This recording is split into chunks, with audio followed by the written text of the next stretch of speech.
Bismillahirrahmanirrahim. Doa berbuka puasa mana yang harus kita pakai, Ustaz? Yang pertama, Allahumma laka sumtu dan seterusnya. Dan yang kedua, zahaba zoma'u dan seterusnya. Dari kedua di atas saya pernah membaca katanya yang sahih adalah doa yang nomor 2. Allahumma laka sumtu wa bika amantu wa ala rizqika aftartu bi rahmatika ya arhamar rahimin. Yang satu lagi, zahabal dhama'u wa batallatil uruqu wa thabatal ajru insyaallah. Kedua-duanya boleh dipakai. Yang ngomong bukan Ustadz Somad, tapi Syekh Ibnu Utsaimin, ulama Saudi Arabia. Syekh Ibnu Utsaimin pernah ditanya, Syekh, kalau mau puasa apa doanya? Pilihlah Allahumma laka sumtu, bisa, zahabal dhama'u, boleh. Tapi katanya status hadisnya, hadis ini dhaif, tetap boleh dipakai untuk fadail a'mal. Hadis dhaif tetap boleh dipakai untuk fadail a'mal kalau cukup 5 syarat. Pertama, bukan masalah akidah tauhid. Kedua, bukan masalah halal haram. Ketiga, tidak terkait dengan periwayat kazab pendusta. Keempat, tidak masih bernaung di bawah hadis sahih. Kelima, untuk fadail a'mal, motivasi beramal, maka silakanlah pakai. Ini tentang masalah Allahumma laka sumtu. Sudah saya tulis di buku 37 masalah populer. Bagi yang sudah punya, fotokopi, bagi ke masjid banyak-banyak tentang Allahumma laka sumtu, tempel di papan pengumuman supaya umat jangan ikhtilaf hanya karena Allahumma laka sumtu. Wallahu a'lam. Pak Ustaz, buat ibu hamil dan menyusui, bagaimana ganti puasanya? Bayar fidyah atau qada fidyah? Bagaimana pendapat jumhur ulama? Kalau ada ustadz yang ngomong ceramah, ibu hamil dan ibu menyusui qada saja. Ibu hamil qada, ibu menyusui qada. Itu dia pakai mazhab Hambali. Rata-rata ulama yang dari Saudi Arabia begitu. Syekh Abdul Aziz Ibnu Baz, Syekh Ibnu Utsaimin, Syekh Nasruddin Al-Albani, mereka ini umumnya ikut Hambali. Ibu hamil qada, ibu menyusui qada.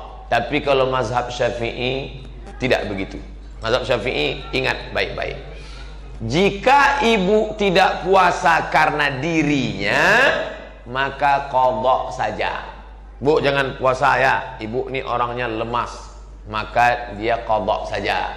Tapi kalau dia tidak puasa karena ada unsur anaknya, ibu sehat tapi anak ibu ini sakit-sakitan, kalau ada unsur anaknya, maka dia kena 2, qada plus fidyah. Saya ulang lagi, mazhab Hambali qada saja. Mazhab Syafi'i, jika tidak puasa karena dirinya, qada saja. Tapi kalau ada unsur anaknya, maka qada plus fidyah. Ustadz pilih yang mana? Saya untuk keluarga saya pilih mazhab Syafi'i. Istri saya tak puasa, saya tanya, karena dirimu atau anakmu? Ini kan anak kita juga. Iya ya,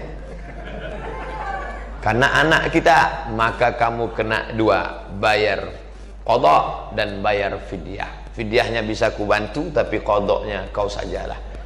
Nah, ini tentang masalah mengqada puasa bagi ibu mengandung dan menyusui. Dari ibu ada lagi? Bu, gak ada. Cukup. Dari jamaah yang di bawah ada Pak Ustaz. Ayo silakan maju Pak Ustaz. Sebelumnya satu ini.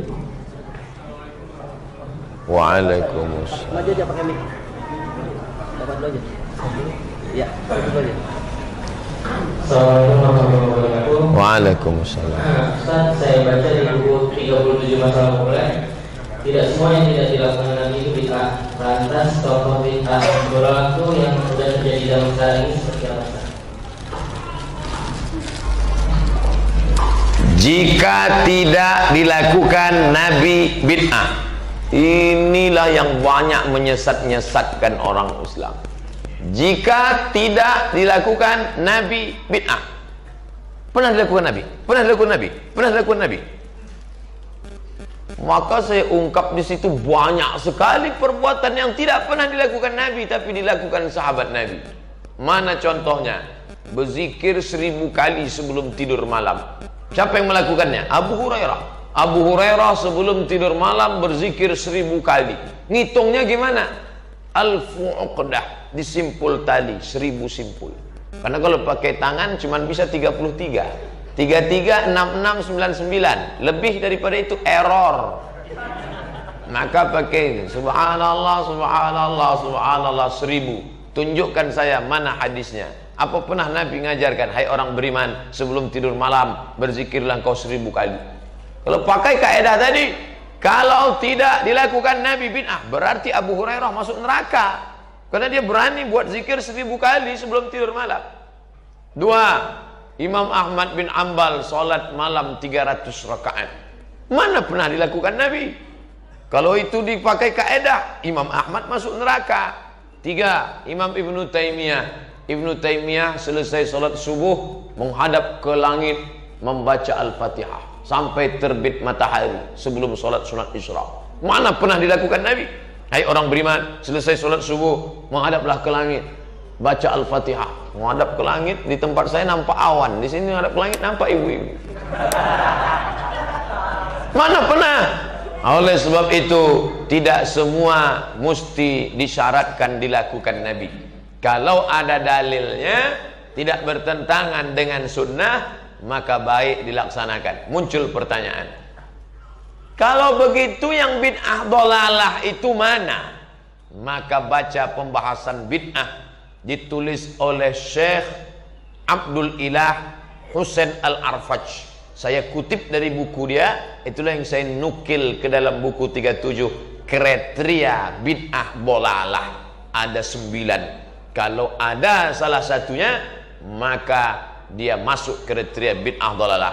Melakukan amal tertentu pada hari tertentu dengan jumlah bilangan tertentu, mengharapkan dengan balasan tertentu, maka itu bid'ah dhalalah.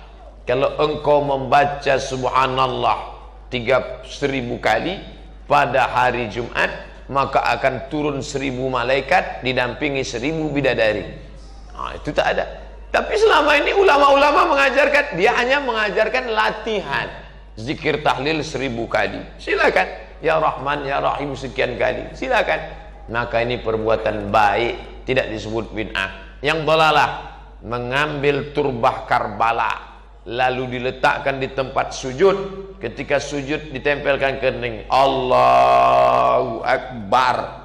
Siapa yang tidak menempelkan ke situ maka tidak sah solatnya, batil, bid'ah dhalalah.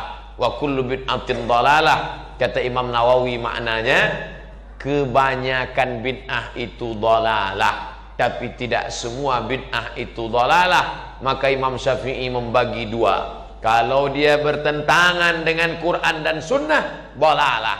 Tapi kalau dia masih sejalan dengan Quran dan Sunnah, maka dia sebut dengan bid'atun hasanah, atau bid'atu huda, atau bid'ah mahmudah.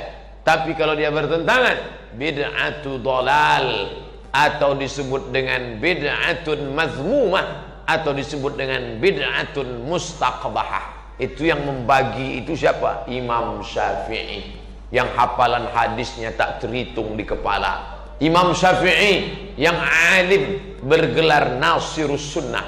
Imam Syafi'i yang kepalanya isinya hadis. Tiba-tiba ada ustadz yang mengatakan bid'ah tidak bisa dibagi, tapi dia ngajar tidak pernah berdasarkan kepala. Al ilmu fil laptop. Hilang laptop, hilang ilmu. Ustadz ikut yang mana? Ikut Imam Syafi'i atau ikut ilmu fil laptop? Saya ikut Imam Syafi'i. Bapak ibu mau ikut laptop ya silakanlah. Wallahu a'lam bishawab.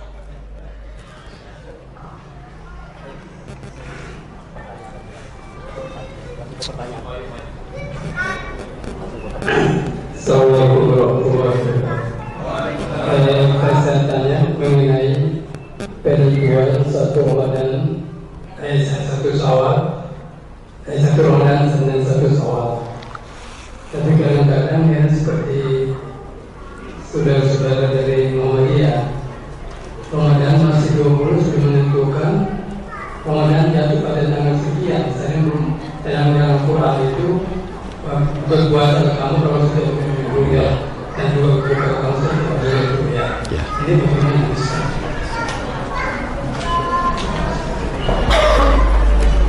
Ayat Qur'annya, faman syahida minkumus syahra, siapa di antara kalian yang menyaksikan bulan, falyasum, maka berpuasalah. Ayatnya, hadisnya, sumu li ru'yatih, berpuasalah kamu ketika melihat bulan.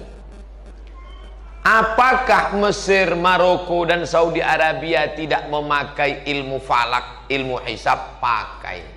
Hanya saja dikombinasikan antara ru'yah dengan hisab. Kalau ada orang ngaku ru'yah, ternyata hisabnya tidak terpenuhi, maka ru'yahnya batil, tak betul. Disepakati 6 negara, Malaysia, Indonesia, Brunei Darussalam, Singapura, Thailand Patani Selatan, dengan Moro Filipina Muslim. 6 negara ini sepakat bahwa 2 derajat di atas ufuk baru disebut anak bulan. Kalau kurang dari 2 derajat, maka dia bukan hilal. Kalau ada orang mengaku saya ngelihat hilal, setelah diukur menurut ilmu astronomi ternyata di bawah 2 derajat, maka dia bukan hilal. Kesepakatan 6 negara. Turki lebih tinggi lagi standarnya. Turki pasang 7 derajat baru disebut hilal. Di bawah itu bukan hilal.